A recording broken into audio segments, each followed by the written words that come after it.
This call is now being recorded. Alhamdulillahirabbil alamin. Wassalatu wassalamu ala asyrafil anbiya'i wal mursalin wa ala alihi wa sahbihi ajma'in. Rabbana la tuzigh qulubana. Astagfirullah.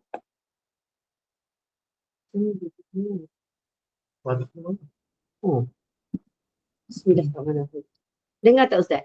Dengar. Macam terkeluar. Okey tak? Teruskan Kak En. Okey. Rabbana la tuzigh qulubana ba'da idh hadaitana wa hab lana min ladunka rahmah innaka antal wahhab. Raditu billahi rabba wa bil islami dina wa bi Muhammadin nabiyyi wa rasulah. Assalamualaikum warahmatullahi wabarakatuh. Salam sejahtera, salam ukhuwah kepada Al-Fadil Ustaz dan semua sahabat pencinta ilmu yang dikasihi Allah. Syukur Alhamdulillah kita masih menjadi pilihan Allah untuk duduk dalam majlis ilmu pada malam ini. Moga majlis kita ini dalam redha dan rahmat Allah. Amin. Kuliah Isyak kita ini dari saluran Google Meet Gema Nur Iman yang dipimpin oleh Puan Hajah Rosniati binti Mansur dan ditadbir urus oleh ahli jawatankuasa Gema Nur Iman, akan dipimpin oleh yang berbahagia Al-Fadil Meja Ustaz Haji Muhammad Naim bin Haji Ahmad Al-Hafiz, dengan pengajian kita, pengajian berkitab Nasihat Buat Hati, penulisnya Habib Ali Zainal Abidin. Bagi menambahkan keberkatan majlis, mohon ihsan Ustaz untuk memimpin bacaan umul kitab Al-Fatihah dan pahalanya kita hadiahkan kepada baginda Rasulullah sallallahu alaihi wasallam, keluarganya dan para sahabatnya, para anbiya, para solihin, alim ulama, guru-guru kita, ibu bapa kita, keluarga kita dan semua muslimin dan muslimat sama ada yang masih hidup ataupun telah kembali ke rahmatullah. Al-Fatihah. A'udzubillahi minasyaitonirrajim. Bismillahirrahmanirrahim. Alhamdulillahi rabbil alamin. Ar-Rahmanir-Rahim. Maliki yaumiddin. إياك نعبد وإياك نستعين اهدنا الصراط المستقيم صراط الذين أنعمت عليهم غير المغضوب عليهم ولا الضالين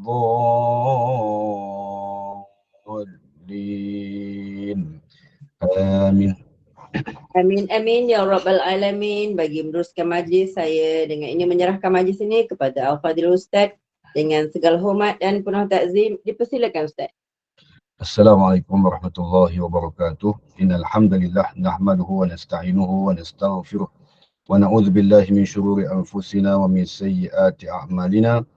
May yahdihillahu fahuwal muhtadi wa may yudlil falan tajida lahu waliyyan mursyida. Asyhadu an la ilaha illallah wa asyhadu anna Muhammadan abduhu wa rasuluh.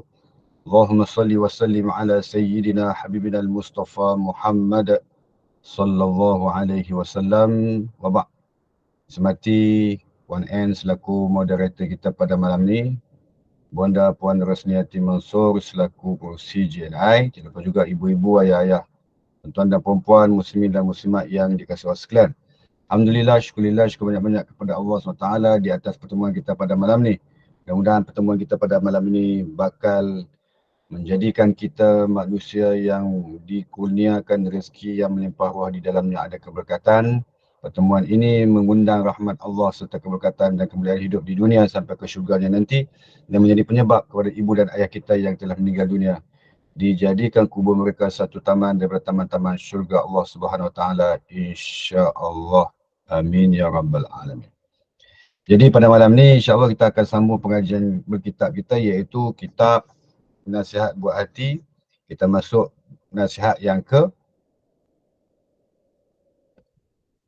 Surat 11 Ustaz, Perang Uhud.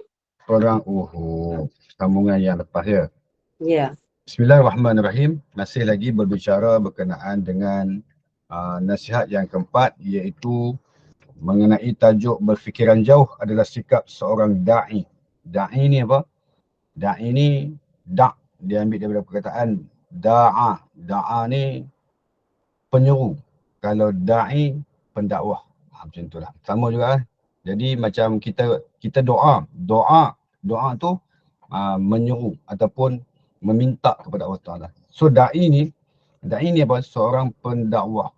Seorang apa? Seorang pendakwah, seorang pengajak ke arah kebaikan. Itu namanya da'i. Kemudian kita tengok dari sudut muka surat yang ke-11, iaitu pada tajuk Perang Uhud. Di dalam peperangan Uhud, rasa benci golongan musyrikin terhadap Nabi SAW sudah sampai ke kemuncaknya. Sudah beberapa kali mereka ingin membunuh baginda Nabi SAW akibat daripada perselisihan ajaran yang dibawa oleh baginda Nabi SAW. Dikatakan dalam peperangan ini, mereka memiliki peluang keemasan bagi membunuh Nabi SAW. Cuba tengok, golongan musyrikin ni, dia orang tak senang duduk dengan Nabi SAW. Maknanya, hidup mereka ni dalam keadaan senantiasa mencari ruang dan peluang untuk ambil kesempatan nak bagi jahanam Nabi. Kalau boleh nak bagi bunuh Rasulullah. Kalau boleh nak bagi cedera. Kalau boleh nak bagi patah kaki. Kalau boleh nak bagi mudarat pada Rasulullah SAW. Agak-agak boleh? Tak boleh. Tak boleh. Kalau kita dengar nama yang kita baca pada malam ni, iaitu musyrikin. Cuba tengok. وَالَّذِي أَرْسَلَ رَسُولَهُ بِالْهُدَى وَدِينِ الْحَقِّ لِيُظْهِرَهُ عَلَى الدِّينِ كُلِّهِ وَلَوْ كَرِهَ الْمُشْرِكُونَ. Walau karihal musyrikun ni maksudnya apa? Walaupun dibenci oleh orang musyrikin, Rasulullah bawa juga risalah-risalah agama Islam ni untuk disebarkan kepada seluruh tempat yang dilalui oleh baginda Nabi. Sebar. Walaupun orang tak suka, tak apa. Yang penting aku sampaikan, yang penting aku khabarkan apa yang disuruh khabarkan oleh Allah kepada aku, maka aku akan cerita kepada manusia. Itu Nabi SAW. Termasuk dalam peperangan Uhud ni. Termasuk dalam peperangan Uhud ni, masih lagi dibenci oleh geng-geng musyrikin Makkah kepada Nabi SAW. Apa jadi? Peperangan yang tercetus di sebalik gunung Uhud itu berjaya mencemaskan diri ramai sahabat. Akhirnya dengan kesungguhan dan keazaman yang ditunjukkan oleh para sahabat yang sentiasa sedia mempertahan Nabi SAW, golongan musyrikin hanya berjaya melakukan badan baginda dan tidak berjaya membunuhnya. Jadi maknanya, di sini ada beberapa poin yang boleh kita ambil pengajaran. Apa dia? Yang pertama, Jabal Uhud. Bukit Uhud ni adalah bukit yang berada di dua alam. Dia juga akan berada dengan kita nanti di syurga Allah. Dia pun ada, Bukit Uhud tu. Sebab itu, baginda Nabi SAW pernah menyatakan, aku cinta kepada engkau wahai Uhud. Cinta kepada Jabal Uhud. Nabi cinta tu kepada Jabal Uhud. Kita kena cinta tak? Kita kena cinta. Kita kena cinta sebab Nabi cinta. Macamlah Hajarul Aswad tu. Hajarul Aswad tu, sahabat Nabi kata apa? Sayyidina Umar Al-Khattab kata, kalaulah Nabi tak cium, aku takkan cium. Aku takkan kelapak nak cium Hajarul Aswad tu. Disebabkan Rasulullah pergi cium Hajarul Aswad tu, maka aku pun berusaha untuk pergi cium Hajarul Aswad tersebut. Tu dia. Samalah Jabal Uhud. Jabal Uhud ni pun sama. Jabal Uhud ni dia minta kepada Rasulullah untuk berada di dalam syurga bersama-sama dengan Rasulullah SAW. So sekarang dia berada di mana? Di Madinah Al-Munawwarah. Kan? Meskipun berjaya melindungi diri daripada terbunuh, baginda Nabi SAW menyatakan satu ucapan yang sungguh sayu dan meruntun jiwa, meruntun hati. Rasulullah SAW menyatakan bagaimana mungkin sesuatu kaum boleh berjaya sedangkan mereka sanggup melukakan Nabi SAW, iaitu Nabi mereka sendiri. Rasulullah SAW mengukir kata-kata sedemikian kerana bimbang golongan yang sedang memeranginya ini akan diazab kelak oleh Allah SWT atas kejahilan mereka sendiri. Nabi bimbang. Dia orang buat benda-benda yang nak menjahanamkan Rasulullah, benda-benda khianat ni, Nabi bimbang mereka ni jahil. Mereka tak tahu benda tu boleh ke tak boleh di dalam agama. Dia bimbang. Bimbang keadaan mereka. Takut tindakan mereka itu di atas tindakan kejahilan mereka sewaktu hidup di dunia. Maknanya apa? Kalau kita hidup di dunia ni, kalau kita buat sesuatu amalan dalam keadaan jahil, ianya tidak dikira sebagai satu dosa bagi kita sekalian. Tapi kalau kita buat atas dasar ilmu, sama ada ilmu yang baik ataupun ilmu yang tidak baik, yang tu akan dinilai sebagai dosa kepada kita di atas apa yang kita buat kejahatan semua. Begitu. Faham Kemudian mendengar kata-kata tersebut, sahabat baginda Nabi SAW dengan pantas mencelah. Jikalau begitu, wahai Rasulullah, pohonlah kepada Allah, semoga mereka dibinasakan dengan segera. Dalam suasana gawat sebegitu, keluar satu balasan kata yang luar biasa daripada Rasulullah SAW. Sebagai jawapan kepada apa yang diperkatakan oleh sahabat Nabi tadi, Nabi Muhammad SAW menyatakan bahawa, dia kata apa? Membalas kata-kata tersebut dengan satu ungkapan doa seperti yang direkodkan dalam Sahih Muslim. Nabi Muhammad SAW menyatakan, wahai Allah, berilah petunjuk kepada mereka. Mungkin mereka tidak mengetahui bahawa aku ini seorang Rasul yang diutuskan untuk mereka. Tu dia. Nabi doa untuk mereka tu. Walaupun mereka ni buat tindakan yang mengkhianati kepada Rasulullah, tapi Nabi tetap doakan mereka. Maknanya apa? Nabi doakan musuh. Nabi doakan musuh dia. Kita doa tak musuh kita? Jangan mimpi nak doa. Tama-tama musim raya ni, lagi tak doa. Lantaklah dia nak lawan dengan aku. Biar dia kalah. Itu musim raya sekarang ya. Jadi Nabi SAW mendoakan. Mendoakan siapa? Mendoakan lawan dia. Okay. Lihat sekali lagi akhlak Nabi SAW meskipun hampir dibunuh pihak musuh. Baginda Nabi SAW masih lagi dapat melihat kebaikan dan peluang yang akan datang pada kemudian hari. Maha suci Tuhan, betapa mulianya pribadi dan betapa luhurnya akhlak baginda Nabi SAW meskipun kepada mereka yang membencinya. Walaupun membenci, kita doalah kat dia. Walaupun makcik leha benci kat kita, tak apalah, doalah kat dia. Doa, wahai Allah, panjangkan umur makcik leha, muliakan makcik leha, berkatilah hidup dia, aku maafkan kesalahan dia, mudah-mudahan hidup dia dalam keadaan diampuni dosa-dosa olehmu wahai Allah. Doa macam tu. Walaupun benci. Salahnya tak ada lagi kita macam tu. Tak ada. Kan? Jadi dalam keadaan macam ni, tirulah perangai Nabi SAW yang sungguh hebat akhlaknya, yang sungguh bagus budi pekertinya, yang sungguh bagus segala apa yang ada daripada Rasulullah SAW. Walaupun orang nak bunuh dia, dia doa kepada orang yang nak bunuh dia tu.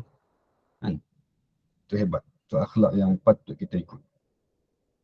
Semoga akhlak sebegini ada dalam diri kita. Semoga peribadi sebegini wujud dalam diri semua Muslim ketika berinteraksi bersama masyarakat yang berlainan ajaran agama. Akhlak Nabi SAW sudah jelas. Akhlak kita pula bagaimana? Akhlak kita macam mana? Akhlak Nabi dah tahu dah, bagus sangat. Marvelous, hebat. Sempurna akhlaknya. Tinggi kedudukan akhlaknya. Tak sama macam akhlak umat Nabi SAW. Dia kadang-kadang rendah, kadang-kadang dia baik, kadang-kadang tak baik, kadang-kadang tak baik langsung. Itu akhlak umat Nabi SAW. Boleh faham InsyaAllah. Okey kan semua? Boleh faham ke?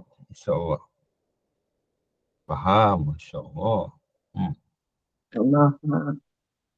InsyaAllah. Okey, ibu-ibu, ayah-ayah, tuan-tuan dan puan-puan yang dikasihi sekalian. Kemudian kita beralih kepada nasihat yang kelima. Nasihat yang kelima ni apa? Jangan menyusahkan orang lain. Jangan susahkan orang lain. Sibuk yang nak susahkan orang. Kan? Mari kita tengok apa kata Nabi SAW. Dalam kehidupan ini, kita diajar untuk tidak membiasakan diri bergantung kepada manusia. Ingat, diri kita ni jangan bergantung harap kepada manusia semata-mata di dunia ni. Jangan bergantung harap kepada manusia. Maksudnya apa? Hidup di dunia ni kena selalu mengharapkan Allah di dalam kehidupan kita. Cuba tengok. Peristiwa berlaku di dalam Hijratul Rasul. Bila Nabi SAW berhijrah daripada Makkah ke Madinah, apa berlaku kepada Rasulullah? Apa berlaku? Nabi dan sahabat berada di Gua Sur. Nabi duduk di situ bersama dengan Abu Bakar As-Siddiq. Abu Bakar As-Siddiq dia takut. Bila duduk dalam gua, dia takut. Bila duduk dalam gua, dia takut, lalu dia minta Nabi SAW supaya lindungi dia. Dia takut. Dia takut diketahui oleh orang musyrikin Mekah. Dia takut kena bunuh. Lalu Allah turun satu ayat Quran. Cuba tengok, turun ayat Quran. إِذْ هُمَا فِي الْغَارِ إِذْ يَقُولُ لِصَاحِبِهِ لَا تَحْزَنْ إِنَّ اللَّهَ مَعَنَا. Allah kata apa? Ketika mana mereka berada di gua bersama-sama, maka ditegur oleh Allah kepada Rasulullah supaya beritahukan kepada sahabatnya yang bernama Abu Bakar As-Siddiq itu bahwasanya la tahzan, jangan bersedih. Innallaha ma'ana, sesungguhnya Allah bersama-sama dengan kita. Nampak? Allah bersama dengan kita, nak sedih apa? Kita hidup di dunia ni, Allah bersama dengan kita. Nak apa semua dia bagi. Minta dengan tak minta ya. Kan? Jadi minta dan mohonlah kepada Allah Subhanahu wa taala. Sebab dia yang maha kaya dan dia maha memiliki segala-galanya yang ada pada kita. Semua dia punya. Semua dia punya. Kan?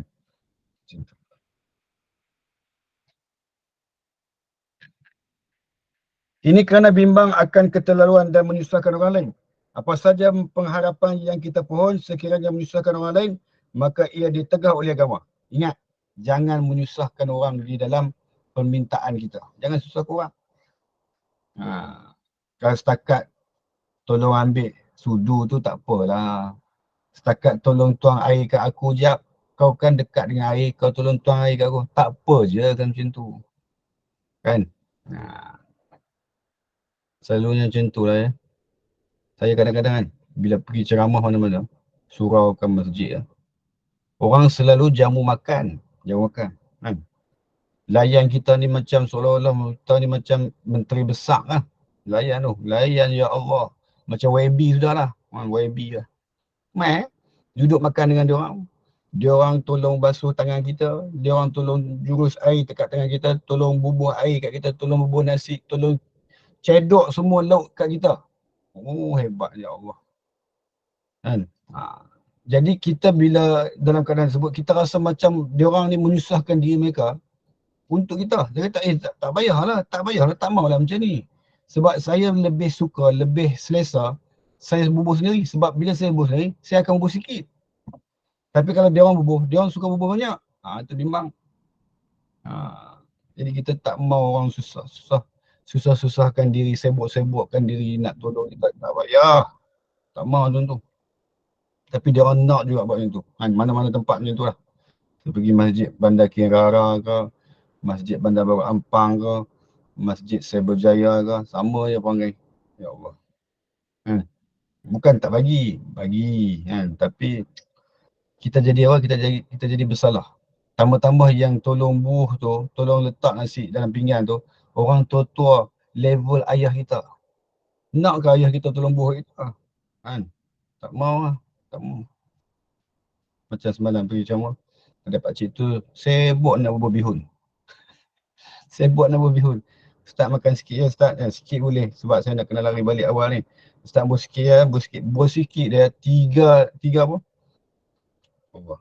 Tiga senduk bihun. La ilaha illallah. Saya kata pakcik banyak sangat pakcik. Terima kasih pakcik. Saya hargai pakcik. Terima kasih banyak-banyak. Banyak sangat pakcik. Saya tak makan malam pakcik. Oh ya ke? Sikit. Sikit pun dia tarik satu senduk je. Ada lagi 2 senduk dalam tu. La ilaha illallah. Sabar je. Tapi yang paling saya risau iaitu ramai bila pergi masjid-masjid surau-surau ni, dia orang suka jamu apa? Jamu teh tarik. Ini bahaya tau, bahaya. Teh tarik bahaya lah, ya Allah. Memang sedap. Bahaya lah. Kencing manis boleh jadi, macam-macam boleh jadi. Wah, ni takut. Benda-benda ni takut. Puas lah lepas minum teh tarik, duduk dalam kereta, langgah apa? Langgah air mineral tu, 1 botol habis. Nak bagi cover balik. Jadi, tak payah susah-susahkan diri. Tak suka susah ni. Tak suka. Bukan tak suka macam mana. Kita jadi rimah. Kita tak suka orang bersusah-susah diri. Islam tak suruh kita jadi macam tu. Islam tak suruh kita menyusahkan orang. Islam tak suruh kita ni suka menyusahkan orang. Islam tak mahu macam tu. Kita punya perasaan macam tu. Orang lain punya perasaan pada kita yang lain. Dia rasa macam lain. Dia rasa mungkin konon-konon dia buat tu, konon-konon tak apalah kita nak khidmat ke ustaz. Tak apa ustaz nak khidmat ke ustaz. tak payah. Tapi dia nak juga. Ini yang berlaku di dalam masyarakat. Di peringkat tertinggi, cuba tengok dia kata apa. Hal ini apatah lagi jikalau kita sering meminta-minta kepadanya, belajarlah untuk tidak menyusahkan orang lain. Mungkin perkara yang dipinta begitu, kan? Perkara yang diminta begitu kecil di mata kita namun besar pada mata orang lain. Kita nampak kecil, kita tahu lah, oh tak payahlah, tak payah tu. Tetapi mereka yang buat sedemikian, mereka nampak besar sesuatu benda tersebut. Kan? Di peringkat tertinggi, jangan kita sering meminta-minta rezeki daripada orang lain. Di peringkat tertinggi, jangan kita minta rezeki kita pada orang lain. Tak payahlah minta ke orang kan. Demand dekat isteri orang. Demand dekat isteri orang, minta apa? Dia kata kat laki kawan tu, kata, Ji, suruh bini masak nasi daging utara sikit. Buat ayam asam, bubur kerisik, aku nak makan lah. Suruh bini hang buat. Nampak menyusah kan. Bini hang ada kan, buatlah bini hang sendiri. Suruh bini hang buat. Bini saya tak pandai, saya suruh bini orang lain buat. Kawan ni pun bagi tahu kat bini dia kata, I very busy lah. I nak mesyuarat tak habis-habis lah. Kenapa dia jadi macam ni? Menyusahkan orang. Menyusahkan orang, agama larang. Ingat tu. Okay, jangan susahkan orang. Kan? Kan Nabi SAW kata, yassiru wala tu'assiru. Apa maksud? Mudahkan dan jangan merumitkan. Mudahkan orang dan jangan menyusahkan orang. Yassiru wala tu'assiru. Disebut oleh Nabi SAW tu. Okay. Jadi, kita jangan susahkan orang. Permudahkan orang. Kan? Cuba tengok 4 sifat ahli syurga. Apa dia? Hayyin, layin, sahlin. Sahlin ni mudahkan orang. Mudahkan orang. Ada tak kita suka mudahkan urusan orang? Ada tak di dunia ni kita suka mudahkan urusan orang? Ada ustaz. Kita orang mudahkan urusan orang. Orang nak pergi mana kita tolong bawa ustaz pergi masjid. Okey lah tu. Tolong tumpah orang nak pergi masjid. Mudahkan orang lah tu. Kan? Pemudahkan orang dan jangan menyulitkan manusia. Ini sifat ahli syurga. Siapa suka memudahkan urusan orang, dia sifat ahli syurga. Pinta daripada Allah SWT jangan terbiasa membebankan orang lain. Bimbang lama-lama kelamaan terhakis sifat dan rasa malu dalam diri. Cubalah untuk tidak meminta dalam apa sahaja perkara kecuali apabila diri sudah berada dalam keadaan yang begitu membebankan. Cuba latih diri kita supaya jangan jadi orang yang suka meminta, suka minta bantuan orang. Kalau boleh perform diri kita sendiri, biarlah apa nak jadi, aku sendiri. Aku dulu baru kamu. Aku dulu baru kamu.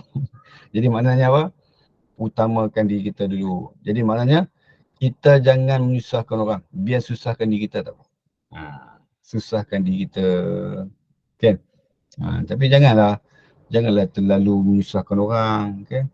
Janganlah membebankan orang. Janganlah merumitkan keadaan orang. Janganlah orang lain sampai sensitif dengan kita. Kan? Janganlah. Okay? Benda-benda ni perlu dikikis daripada kehidupan kita sehari. Okay? Kemudian, sifat para sahabat Nabi SAW. Perhatikan akhlak Nabi SAW. Dia kata apa ni? Dia kata apa? Nabi Muhammad SAW pernah berpesan kepada mereka supaya jangan suka meminta-minta. Pesanan ini meresap masuk ke dalam jiwa mereka sehingga mereka terbiasa dan merasa begitu malu dan takut bagi melakukannya. Cuba tengok sahabat Nabi. Bila Nabi sebut macam tu, Nabi kata apa? Jangan susahkan orang. Mereka rasa apa? Mereka rasa malu. Sebab apa malu? Sebab apa malu? Sebab mereka kadang-kadang terbiasa dah dengan benda-benda macam ni. Minta bantuan orang. Semua minta bantuan orang. Dan ditegah oleh agama kita, jangan meminta-minta. Jangan minta. Minta dekat Allah tak apa. Jangan minta kepada manusia. Boleh tak? Susah kan? Susah tu. Minta kepada manusia susah. Minta kepada Allah pun susah. Tapi di atas kerajinan kita berdoa, maka kita akan minta apa daripada Allah Subhanahu Wa Taala dalam kehidupan kita. Kemudian Ada satu kisah seorang sahabat yang masyhur berkenaan dengan sikap jangan meminta-minta ini. Pada satu ketika seorang sahabat menaiki seekor unta. Ketika unta itu mula berdiri perlahan-lahan, tiba-tiba kayu sugi miliknya meluncur jatuh ke atas tanah. Dan kini unta berkenaan sudah tegak berdiri dan sedia untuk berjalan. Terdetik di hatinya pada ketika itu bagi meminta pertolongan daripada sahabatnya yang berada berdekatan dengannya. Ini kerana untuk turun semula mengambil kayu sugi yang terjatuh itu, dia perlu merebahkan badan unta terlebih dahulu. Bagi merebahkan badan unta, ia mengambil masa. Ini kerana unta bergerak begitu perlahan untuk duduk. Bermula dari kaki hadapan, kemudian baru diturunkan kaki belakang. Sudah tentu, kau tengok dia kata apa ni? Dia kata, sudah tentu meminta orang lain mengembalikan kayu sugi berkenaan lebih mudah dan cepat berbanding turun sendiri bagi mengambilnya. Belum sempat membuka mulut bagi meminta pertolongan, sahabat berkenaan teringat akan pesanan Nabi SAW supaya jangan meminta-minta. Lalu dia merebahkan untanya dan turun sendiri daripada belakang unta bagi mengambil kayu suginya tanpa meminta pertolongan orang lain. Nampak? Sahabat Nabi ni, dia memang amal terus. Dia tak ada tunggu besok, dia tak ada tunggu minggu depan, dia tak ada tunggu 2 kali Jumaat, dia tak ada tunggu 3 kali Jumaat, dia tak ada tunggu tahun 1446. Tak ada. Dia amal terus. Apa amalan dia, Ustaz? Amalan dia tak suka meminta-minta sebab Nabi kata macam tu. Maknanya dia mengimani apa yang Nabi kata tu. Dia ikut dan dia follow apa yang Nabi cakap. Itu bagus ya. So kita jangan minta-minta boleh Kita latih diri kita. Jangan minta. Janganlah. Biarlah kita susah dulu. Tengok keadaan. Kalau mampu kita kalau tak mampu, kalau mampu untuk kita tidak minta, jangan minta. Tahan step. Tahan. Tak payahlah minta sangat Termasuk apa? Termasuk kayu sugi jatuh bawah pun nak minta orang tolong ambil. Kita selalu buat tak? Kita bukan kayu sugi, kita apa? Kita sudu. Seorang ambil sudu. Tolong ambil sudu je, boleh tak? Jangan minta. Tu minta. Tu minta. Tu tak tahu, hari ni dah tahu dah okey lah. Kan? Hari ni dah tahu okey lah. Okay. Kemudian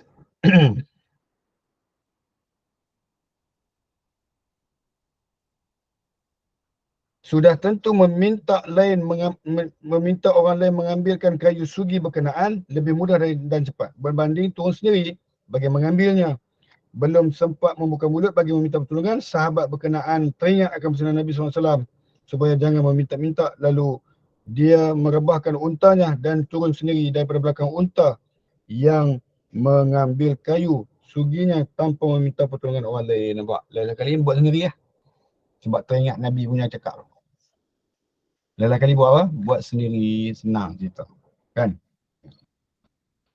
Jadi tuan-tuan dan puan-puan muslimin dan muslimat yang sekalian, kita jangan terlalu menyuruh sangat orang. Jangan terlalu minta seorang buat ni, seorang buat ni. Terutamanya anak-anak kita, anak-anak tak apa. Itu memang boleh kita nak minta ke apa. Minta ke arah ke, nak marah ke, ikut suka kita. Itu anak kita. Cuma yang kita pesan ni pada malam ni, jangan meminta-minta dengan sesiapa pun. Nak minta. Kan? Boleh ibu sekalian? Oh, macam-macam. InsyaAllah Ustaz. InsyaAllah. Hampa senyap semua.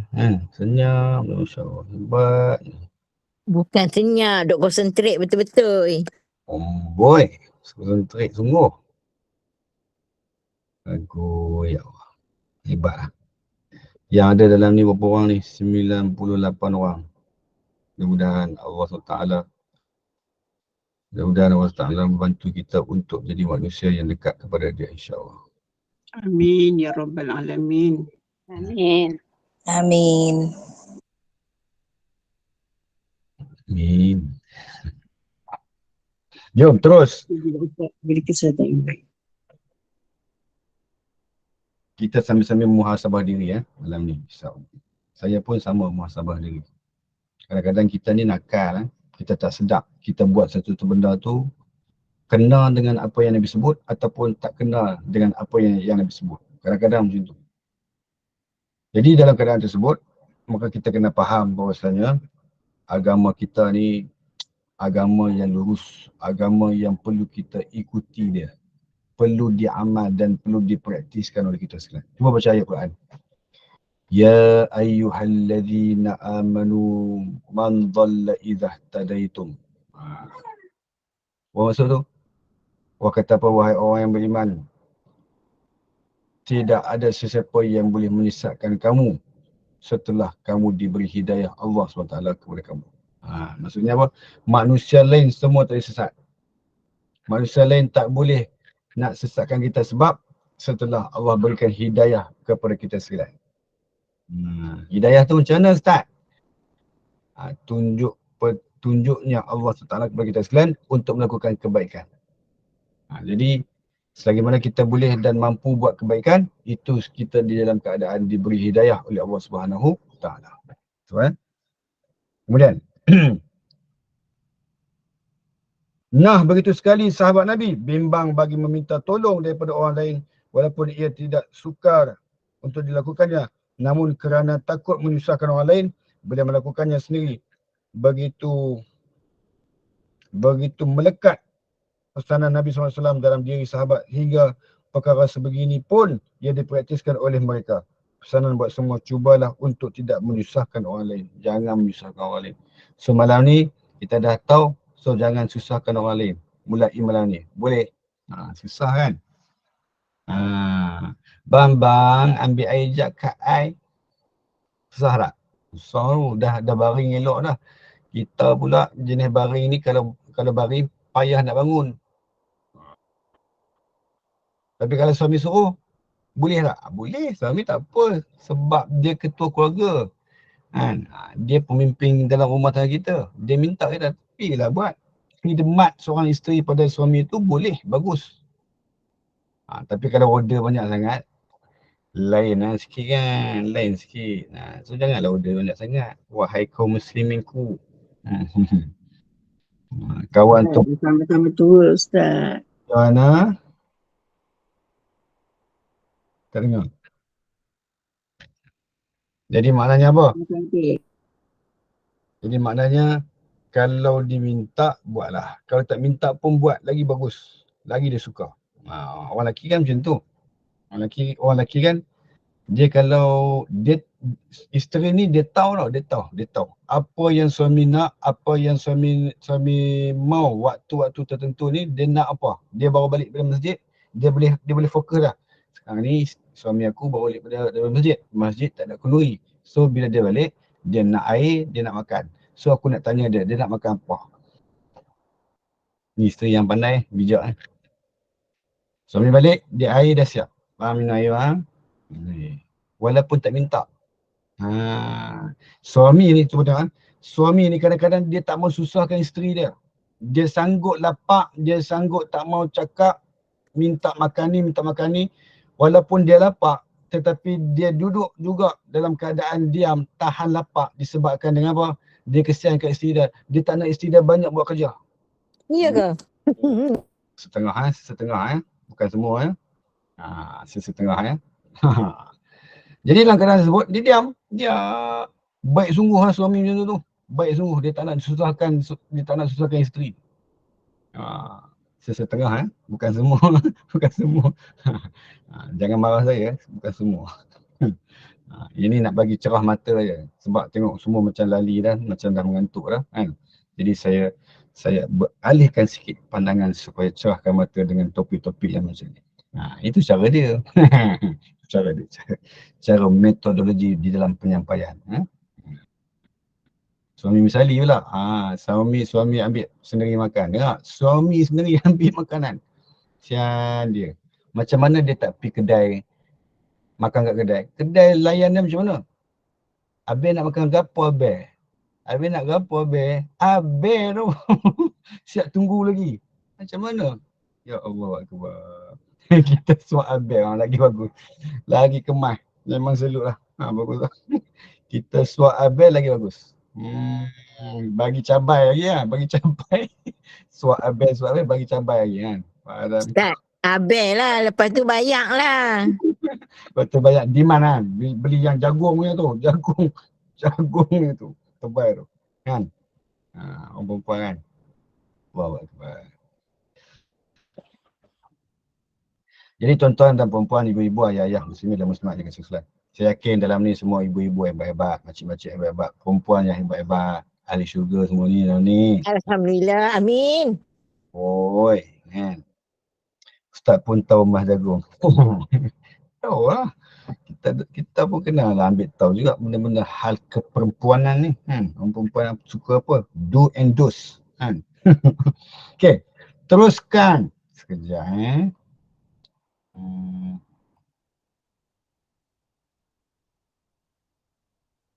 Ibu-ibu, ayah-ayah, tuan-tuan dan perempuan yang dikasih sekalian. Sikit lagi. Kemudian dia kata apa di sini? Lalu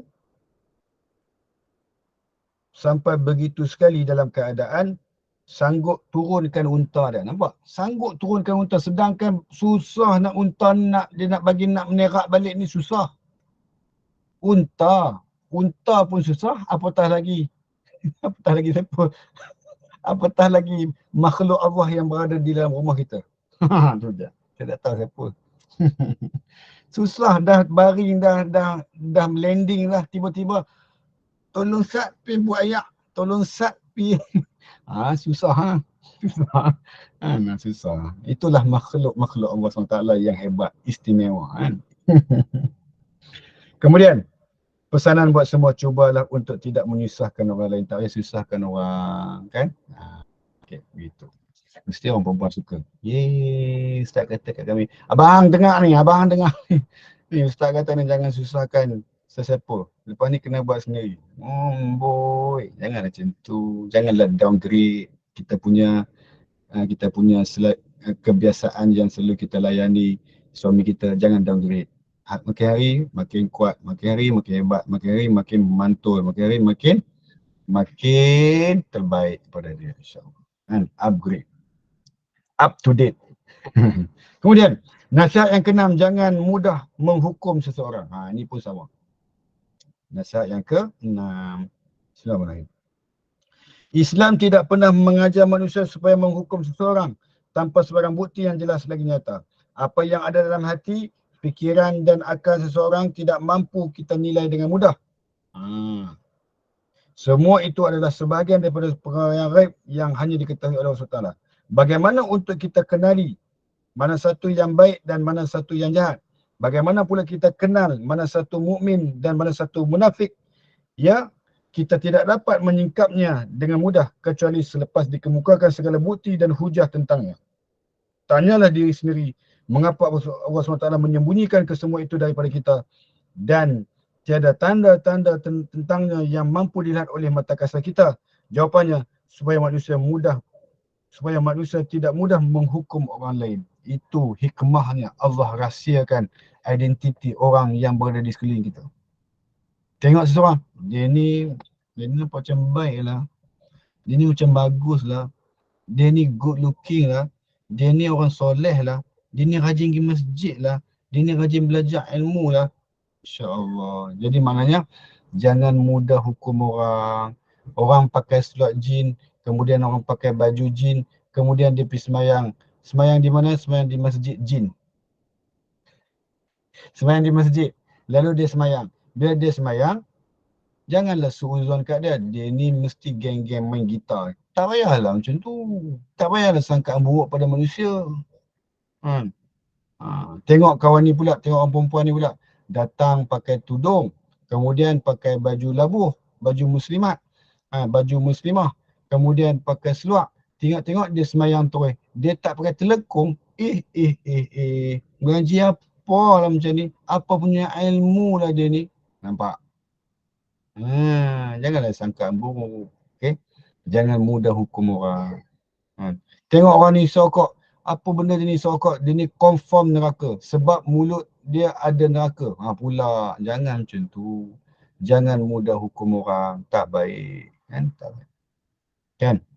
Tak baik. So jangan buat benda-benda yang ditegah oleh agama, kan?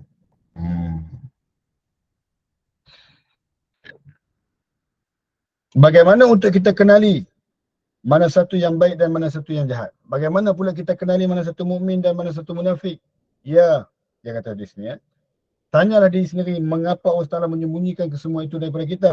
Jawapannya, supaya manusia tidak mudah menghukum orang lain. Namun dalam Islam, kita akan dapat membuat kesimpulan tentang baik ataupun buruk seseorang hanya selepas dibuktikan melalui tindakan zahirnya. Mesti ada bukti, mesti ada bukti. Tak ada bukti, tak boleh hukum orang. Tengok Ustaz Naim, tengok Ustaz tak pakai kepiah pun jalan. Dia jalan tak pakai kepiah. Tak apa macam tu. Lalunya Ustaz ni pakai kepiah. Hari ni dia tak pakai kepiah. Bukan Ustaz ni, ini tepung kastad. Kan? Dia cakap guna suara itik nila. Kan? Tengok Ustaz. Tengok Ustaz mana lalu. Tu bukan Ustaz. Tu bukan Ustaz Zukri kan. Dia pakai cap. Pakai cap ada lambang ni pula. Ada lambang apa tu. Khotamun Nubuwah dekat topi dia tu.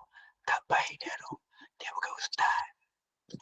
Mana boleh hukum orang macam tu? Islam tak bagi, Islam tak bagi kita menghukum orang macam tu. So janganlah hukum orang. Tengok Ustaz Naim pakai cap pula satu hari nanti. Pakai cap. Pakai cap kiri kanan. Cap tu satu boleh pergi belah kiri, satu boleh pergi belah kanan. Dia jadi macam tu. Nak kata apa? Nak kata apa? Ustaz Naim ni Itu tak lama dah tu. Ustaz Naim ni dah jadi geng rappers ke dia ni ya? Asal lah macam ni. Sejak bila pula dah bawa balik haji ni jadi macam ni pula. Dulu sebelum pergi haji okey je aku tengok. Nak kata apa? Jangan hukum orang. Jangan hukum orang. Tengok pula satu hari nanti Ustaz Naim berjalan dengan orang lain. Berjalan dengan orang lain, jalan dengan orang lain. Jalan dengan orang lain. Ustaz Naim jalan dengan seorang yang lebih berusia daripada dia. Contoh. Kata, siapa pula janda mana tu? Tengok-tengok kakak aku. Kakak aku lah. Orang tanya, ni gambar ni kenal tak siapa? Yang ni kakak sulung dia. Oh ya ke? Ingatku siapa duduk jalan pegang tangan elok je tu. Beramah-ramah mesra lagi tu. Kakak dia. Nak kata mak dia dah meninggal dah. Oh kakak dia. Awak lain macam. Kakak dia putih, dia lebih putih. Nampak? Kan? Jadi maknanya jangan mudah hukum orang. Jangan mudah hukum orang. Kan? Jangan mudah hukum orang. Okey? Itu saja nak dimaklumkan. Okey. Namun dalam Islam, cuba tengok Islam kata apa? Islam kata kita akan dapat membuat kesimpulan tentang baik ataupun buruk seseorang hanya selepas dibuktikan melalui tindakan zahirnya. Ada bukti okey lah. Ini bukti. Ini kakak dia lah. Kau tak tahu kakak dia. Kan kakak dia ni nama Syakirah binti Ahmad. Oh kakak dia Syakirah binti Ahmad. Oh betul lah kakak dia. Okey. Sorry. Aku pergi cerita kat korang kata dia jalan dengan awek. Dia jalan dengan isteri baru. Pula dah. Jadi mampu tu kan. Jadi janganlah kita bersangka buruk. Tabayun dulu. Jangan tibayan. Jangan main tibai. Tibayun je tak boleh. Tabayun okey. Main tibayun nanti orang tibai balik saman 500 juta padan muka. Saman 500 juta. Memang zaman lah ni main saman ni zaman lah ni. Seronok kan? Saman 500 juta boleh hidup. Boleh tidur atas duit. Hebat. Mampu kawan tu nak bayar duit mana kan? Kemudian tidak cukup hanya sekadar bersangka buruk tentangnya. Jadi kayu ukur kepada semua ini kembali kepada tindak tanduk dan akhlak seseorang. Tengok akhlak dia. Tengok perwatakan dia. Betul ke? Tengok. Dia seukur lah. Dia seukur lah. Dia savit. Ustaz Naim savit lah weh. Aku tak kenal Ustaz seukur ni. Tak boleh. Dia bukan hisap vape tu. Dia baru lepas tulis sign dekat atas apa tu. Kemudian dia letak pen kat mulut. Ya ke aku nampak macam vape? Pula. Macam vape dia kata. Allahu Akbar, kesian Muhammad Naim kan. Nasiblah kau lah Muhammad Naim. Nasib kau lah Muhammad Naim, kau terimalah apa tohmahan manusia. Gigit kayu sugi. Kan? Jadi ramai orang bersangka buruk. Oh, zaman lah ni mudah orang nak sangka buruk. Orang banyak jadi apa? Jadi lalat najis daripada jadi lebah yang pihirup manisan. Itu dia. Zaman apa? Zaman lalat najis, lalat kepala hijau. Kalau itu bahasa sopan tu, itu bahasa sopan yang saya guna ni. Kalau bahasa orang utara dia kata lalat tai. Jadi jangan jadi lalat najis. Okey. Okey, jadilah lebah, lebah yang menghirup manisnya madu daripada sarang dia. Jadi yang kan, kita ni manusia, ya Allah, macam manalah nak menghadap Allah SWT kalau dalam keadaan macam tu kan. Di dunia pun sangka buruk manusia, sedangkan Allah SWT tak pernah sangka buruk kat kita. Allah tak pernah sangka buruk kat kita. Kita yang sangka buruk dekat Allah. Betul kan? Kita je yang sangka buruk dekat Allah. Allah tak pernah sangka buruk kepada hamba dia. Walaupun hamba dia berdosa, dia tetap buka rahmat kepada hambanya supaya hambanya ada peluang dan ruang untuk bertaubat kepada dia. Hebatnya Allah SWT. Kan? Kita ni sangka buruk ke Allah. Allah bagi jadi sikit kereta pecah tayar, dia marah betul kat kereta dia, siap maki Allah ni. Allah ni tak adil betul lah. Aku sembahyang tahajud tak pernah tinggal. Dan aku sembahyang tahajud aku menangis-nangis. Dia uji aku sampai pecah tayar aku, 2 tayar pecah. Memang tak patut lah. Sia-sia aku beribadah pada dia. Walaupun kita cakap macam tu, Allah tetap masih ada ruang dan peluang kepada kita untuk bertaubat kepada dia. Kan? Tapi kita tak macam tu. Kan? Macam-macam manusia ni kan. Ayuh kita telusuri satu peristiwa dahsyat, iaitu Perang Uhud. Perang Uhud lagi. Ya. Yang berlaku di kota Madinah Al-Munawwarah. Madinah ni nama dia asal apa? Nama asalnya Yathrib. Yathrib. Itu nama asal dia. Apa maksud Yathrib? Yathrib ialah penyakit. Ataupun penyakit lah. Yathrib penyakit.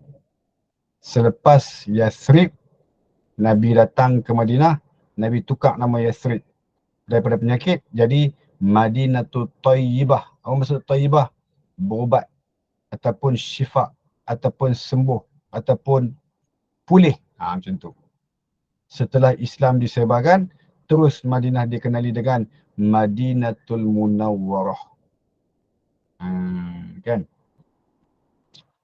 Jadi, itu Madinah nama asalnya. Okay? Yathrib.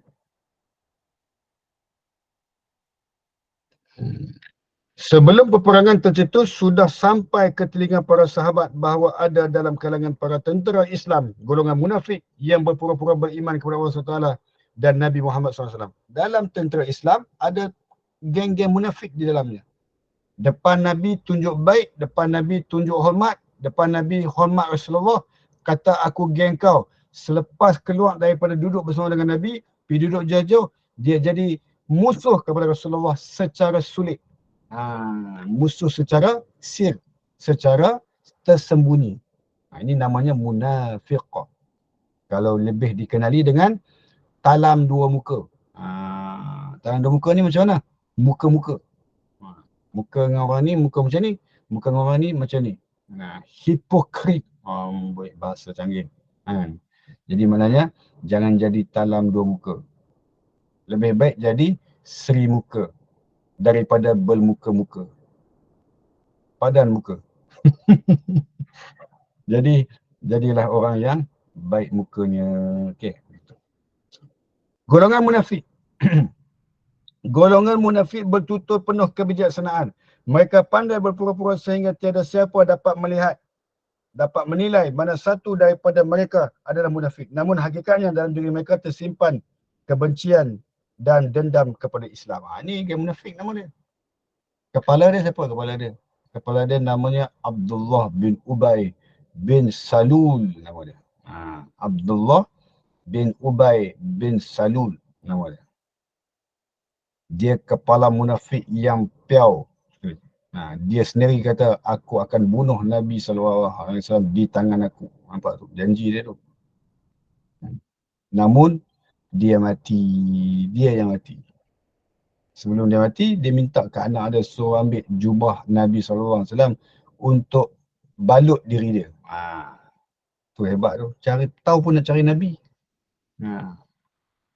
Bila dia buat macam tu kat Nabi, dan anak dia pesan, wahai Rasulullah, ayah saya pesan suruh solatkan solat jenazah ayah saya.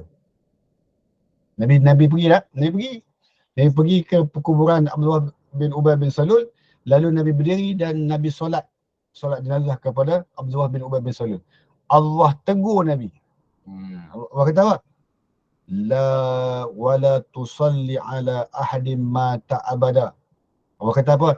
Lepas ni wahai Rasulullah, jangan kau mandai-mandai nak solat jenazah dengan orang yang berperangai yang macam ni. Lepas ni jangan dah kau solat jenazah kepada orang yang perangai macam ni.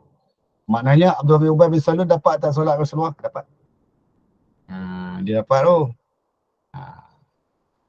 Kan? Maknanya dengan berkat Nabi SAW mungkin dia dimuliai. Mungkin dia dimuliai. Tetapi sangkaan kita macam mana? Sangkaan kita, memang layak dia ni neraka Ustaz, memang tak betul. Kita macam tu, kan? Tetapi sangkaan Allah lain pada kita dan pada manusia, kan? Tarbiyah baginda Nabi SAW yang sempurna meresap masuk dalam hati para sahabat hinggakan mereka tidak berani menuduh sesiapa dalam kalangan mereka yang munafik. Mereka adalah sebaik-baik manusia yang ada dalam sejarah peradaban manusia, tidak sesekali pun terkeluar dari mulut para sahabat Nabi untuk fitnah dan tuduhan menghukum orang sebagai munafik. Tak ada orang yang boleh mengaku munafik. Tak ada orang yang nak pandai-pandai nak ukur orang munafik. Itu begitu hebat. Ini keadaan-keadaan yang berlaku di zaman Nabi SAW. Kan? Jadi itu benda yang penting yang perlu kita ambil tahu di dalam kehidupan kita. Jangan mandai-mandai kita nak menghukum orang, jangan. Nak melevel-levelkan orang. Jangan. Tengok orang pergi masjid, yang ni ahli syurga. Tengok yang tak pergi masjid, ini ahli neraka. Jangan. Jangan. Kawan ni baru balik, jiran kita baru balik daripada kampung. Dia buat keluar daripada kereta, dia bonet kereta belakang, dia buat keluar. Plastik. Jiran sebelah kata apa? Dia bawa balik durian dengan manggis. Selagi kita dapat lah tu. Nampak tu, sangkaan tu. Padahal dalam tu apa dia? Dalam tu kipas angin. Dia pergi perbaik kipas angin tu dekat kedai Pohkong. Kedai mas Pohkong, dia pergi perbaik kipas angin. Kawan buat keluar kipas angin, balut dengan plastik hitam. Keluar pula, waktu keluarkan kipas tu daripada bonet kereta, sewaktu balik daripada kampung, dah sampai di PJ. Baru keluar, jiran sebelah nampak, tengok CCTV, ada jiran sebelah rumah dia, buat keluar plastik hitam daripada bonet kereta. Maknanya, dia bawa balik buah lah tu. Itu sangkaan dia. Bawa balik buah dia kata. Nampak tu sangkaan manusia. Jangan. Tolonglah. Jangan kita berprasangka dan suka melevel orang. Jangan. Kan? Jangan. Kawan tu punya bawa balik kipas, kau kata durian dalam tu. Siap kata musangking. Sekejap lagi kita dapat lah tu. Anak dia kata, dapat apa ibu? Tu durian tu, musangking dah sampai. Sekejap lagi kita dapat lah tu. Anak kata, ye, boleh dah kita pergi tanak pulut. Tanak pulut terus. Tolong abang hang pergi beli santan Zat. Beli santan. Tak nak santan kotak, nak santan yang jenis gilih punya tu. Yang jenis perah punya tu, asli punya tu. Tak mau. Pergi beli santan cepat. Sehari kita dapat durian ni. Tu dia. Awal sangkaan dia tu. Jadi janganlah begitu ya. Berhati-hati dengan sangkaan. Dalam bahasa Arab namanya zon. Nama apa? Zonna. So jangan berprasangka. Iyyakum wazanna. Nabi kata, hendaklah di antara kamu itu menegahkan diri daripada berprasangka. Cuba tengok Allah kata apa?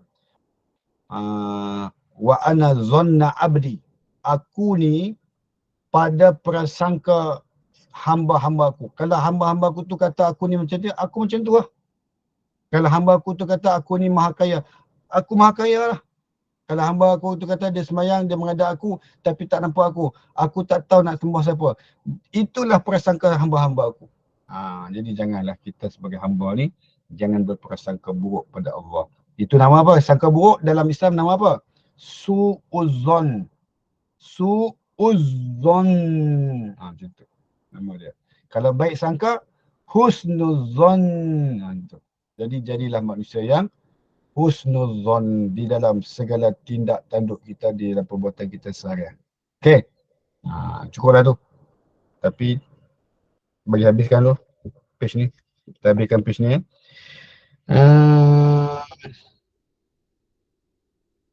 Nabi Muhammad SAW juga tidak diarahkan oleh Allah SWT supaya mencari siapakah mereka golongan penipu.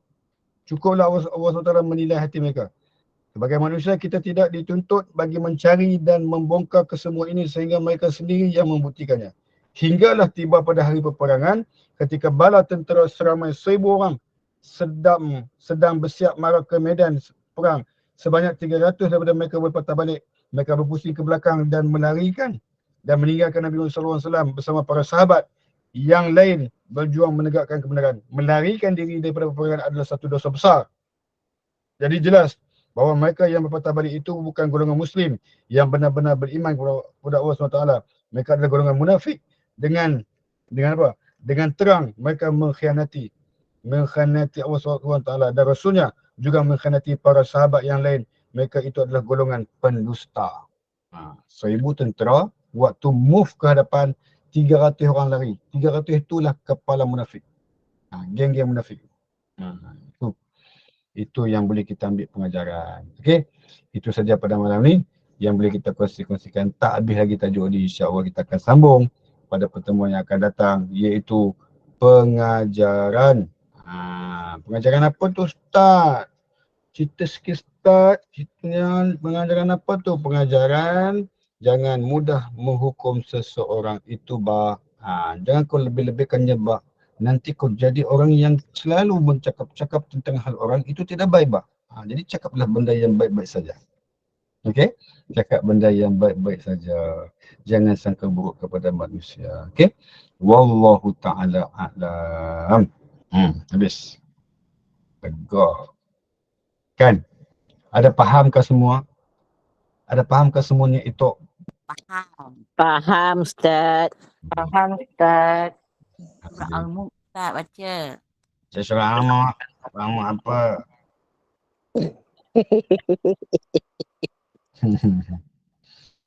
Sekejap Lawak lah Ustaz. Memang macam ni kan saya ceramah sebelum ni. Memang macam ni cara saya. Ni cara saya. Jadi saya minta maaf lah kalau tak berapa sesuai cakap kan. Okey lah. Hilang mengantuk. Hilang ngantuk. Sebenarnya saya mengantuk kan, tapi saya cover. Pecah rahsia. Dia mata ni pukul 10 dia dah tutup kedai. Ku gagahi demi kemaslahatan makcik-makcik, ibu-ibu, ayah-ayah sekalian. Alhamdulillah. Semoga Allah rahmati Ustaz. Amin. Okey, itu saja pada malam ni. Ada soalan ke tak? Kalau tak ada soalan, kita nak baca surah Al-Mulk. Ada soalan dekat chat tu Ustaz. Kat chat mana game plastik hitam itu ye. Bukan yang tu. Mana? Mana ni?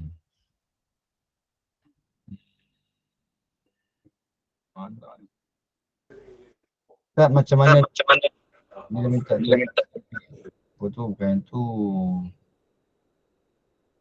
Mana ya? Ustaz, zaman-zaman nak undi ni, mana kita nak hindar dari cakap-cakap cerita yang bukan-bukan. Kita zaman mengundi ni, cuba tengok ada seorang manusia. Dia tak perlu cerita tentang keburukan orang, dia hanya cerita apa yang dia nak buat. Itu bagus. Ada seorang. Tapi saya tak nak kempen di sini dalam ni, bukan saya kempen. Saya tak ada terlibat dengan parti-parti mana-mana pun sebab saya di bawah Seri Paduka Baginda yang di Pertuan Agong. Kami berkecuali daripada parti-parti politik. Kami kan suka. Jadi saya seronok dengan seorang Profesor Haim Helman kot nama dia, daripada UUM tu, bekas naik kansler. Naik kansler. Dia bagus tu. NCUM tu, dia bagus. Dia pergi berkempen, dia tak ada sebut tentang keburukan orang. Tak sebut. Dia tak sebut keburukan orang, dia tak cerca orang, dia tak maki orang, dia tak maki hamun orang. Dia cerita apa yang dia nak buat dan dia cerita hasrat dia. Dia nak buat apa kepada dun yang dia tandingi tersebut. Ini bagus, akhlak bagus. Akhlak bagus. Cuba jadi orang macam tu. Tak ada yuk ye sana, tak ada hingat-hingat pelik-pelik, keluar bahasa-bahasa yang pelik-pelik kat sana. Janganlah. Be professional, itu yang terbaik. Tunjuk buat malu orang Kedah lah. Tunjuk dia punya credibility dan identiti yang membanggakan orang untuk nak memilih dia. Kan cantik. Professional lah. InsyaAllah. Tak ada kena mengenal dengan siapa-siapa ya. Saya tak ada nak belah-belah mana-mana. Saya cakap atas dasar agama, saya cakap atas dasar Islam, saya cakap atas dasar apa perintah Allah yang perlu saya cakap di atas kalimah Allah. Gitu. Okay. Wallahu ta'ala alam. Ada lagi soalan? Dah cukup. Alhamdulillah. Dah. Jom kita baca surah Al-Mulk. Baca ya, jangan dengar je. Dengar.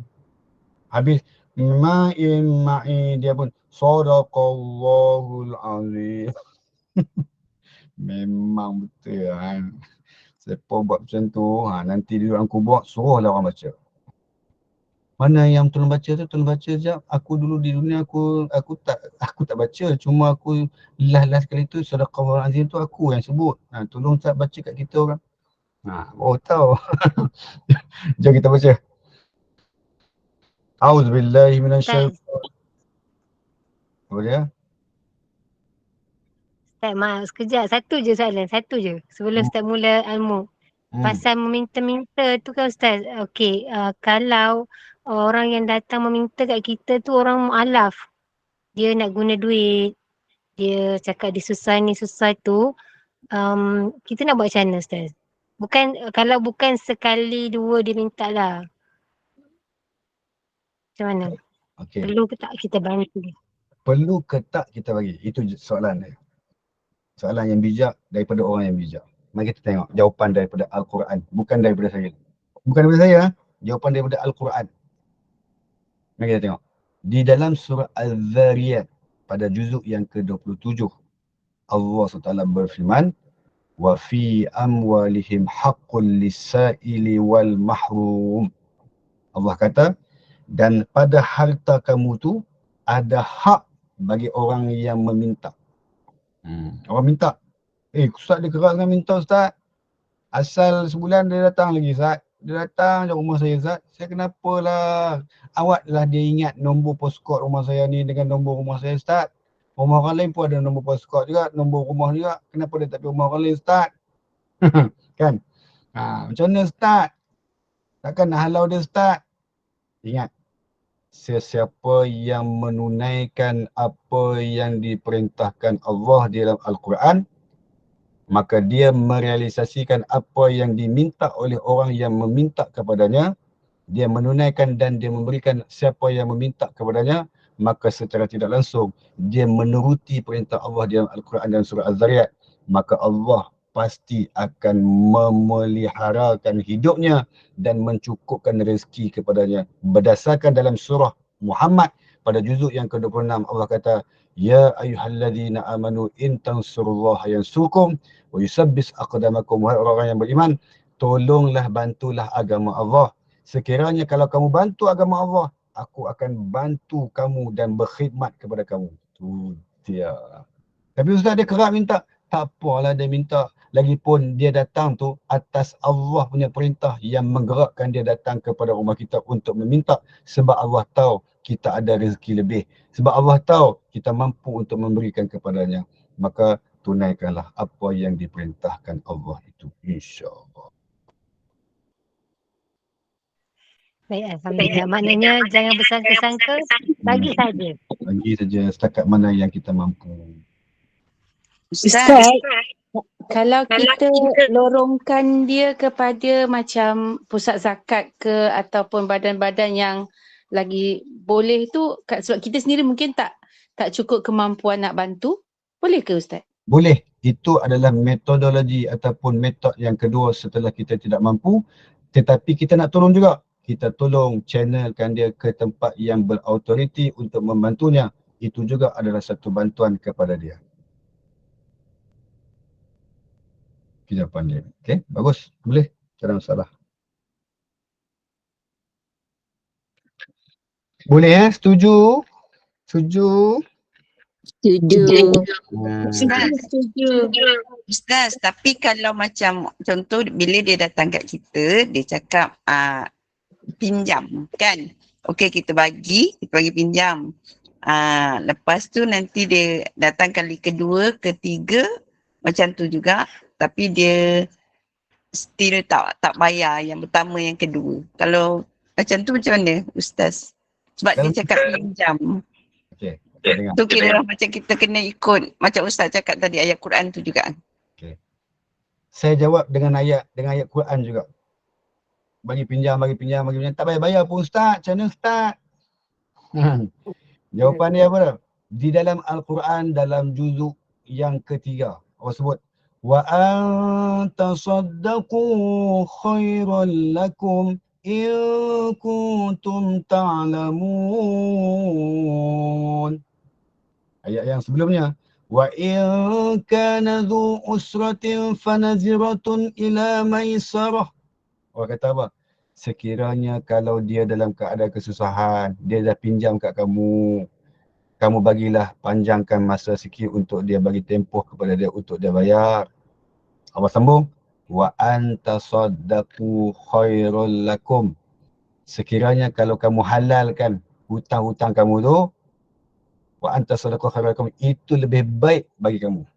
Sekiranya kalau kamu tahu ganjaran dan pahalanya besar mana yang aku nak berikan kepada kamu. Kalau kamu tahu, kamu sedekahlah. Allah kata, Masya Allah. Jadi susah juga benda tu. Benda tu susah. Dia main kait dengan hati kita. Hati kita ni. Hati kata, jangan. Minta. Hang kan ada duit sangat pun. Hang minta lah. Kalau hang minta, hang tak payah buat kerja lain dah. Hang dapat duit tu lega dah hang. Hang minta. Anak hang pun ada lagi. Suami hang pun tak kerja dah. Jadi hang boleh ambil duit tu lega lah. Boleh beli macam-macam. Oh, jagung tu. Rantai gelang jagung tu boleh beli. Minta lah. Kan? Nafsu mula main peranan untuk menidakkan kita nak halalkan apa yang dipinjamkan kepada saudara kita tersebut. Tetapi ala kuliahnya, up to you untuk nak pilih jalan yang mana. Pilih jalan yang kita ketahui di dunia ni, ataupun pilih yang akan diketahui setelah kita berada di lain dunia selepas kita dah mati bertemu dengan Allah SWT. Terpulang pada kita, semuanya ada pilihan di diri kita sendiri untuk memilihnya. Terima kasih. Itu saja daripada saya. Maafkan saya. Jom kita baca surah Al-Mulk malam ni insya-Allah ya. A'udzubillahi minasyaitonirrajim. Bismillahirrahmanirrahim. Tabarakalladzi biyadihil mulku wa huwa ala kulli syai'in qadir. Alladzi khalaqal mauta wal hayata liyabluwakum ayyukum ahsanu amala wa huwal azizul ghafur.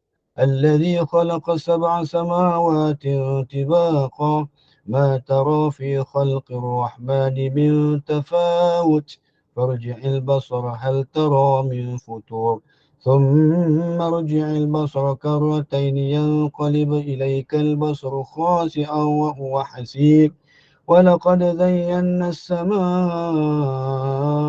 الدنيا بمصابيح وجعلناها رجوما للشياطين واعتدنا لهم عذاب السعير وللذين كفروا بربهم عذاب جهنم وبئس المصير إذا ألقوا فيها سمعوا لها شهيقا وهي تفور تكاد تميز من الغيظ كلما ألقي فيها فوج سألهم خزنتها ألم يأتكم نذير قالوا بلى قد جاءنا نذير فكذبنا وقلنا ما نزل الله من شيء إن أنتم إلا في ضلال كبير وقالوا لو كنا نسمع أو نعقل ما كنا في أصحاب السعير فاعترفوا بذنبهم فسحقا لأصحاب السعير إن الذين يخشون ربهم بالغيب لهم مغفرة وأجر كبير وأسروا قولكم أو اجهروا به إنه عليم بذات الصدور ألا يعلم من خلق وهو اللطيف الخبير والذي جعل لكم الأرض ذلولا فامشوا في مناكبها وكلوا من رزقه وإليه النشور أأمنتم من في السماء أن يخسف بكم الأرض فإذا هي تمور أم أمنتم من في السماء أن يرسل عليكم حاصبا فستعلمون كيف نذير ولقد كذب الذين من قبلهم فكيف كان نكير أولم يروا إلى الطير فوقهم صافات ويقبضن ما يمسكهن إلا الرحمن إنه بكل شيء بصير أمن هذا الذي وجود لكم ينصركم من دون الرحمن إن الكافرون إلا في غرور أمن هذا الذي يرزقكم إن أمسك رزقه بل لجوا في عتو ونفور أفمن يمشي مكبا على وجهه أهدى أمن يمشي سويا على صراط مستقيم قل والذي أنشأكم وجعل لكم السمع والأبصار والأفئدة قليلا ما تشكرون قل والذي ذرأكم في الأرض وإليه تحشرون ويقولون متى هذا الوعد إن كنتم صادقين قل إنما العلم عند الله وإنما أنا نذير مبين فلما رأوه زلفة سيئت وجوه الذين كفروا وقيل هذا الذي كنتم به تدعون قل أرأيتم إن أهلكني الله ومن معي أو رحمنا فمن يجير الكافرين من عذاب أليم قل والرحمن آمنا به وعليه توكلنا فستعلمون من هو في ضلال مبين قل أرأيتم إن أصبح ماؤكم غورا فمن يأتيكم بماء معين صدق الله العظيم سبحانك اللهم وبحمدك أشهد أن لا إله إلا أنت أستغفرك وأتوب إليك بسم الله الرحمن الرحيم والعصر إن الإنسان لفي خسر إلا الذين آمنوا وعملوا الصالحات وتواصوا بالحق وتواصوا بالصبر. Saya serahkan kepada moderator yang paling hebat. Alhamdulillah. Terima kasih Ustaz. Alhamdulillah syukur kita pada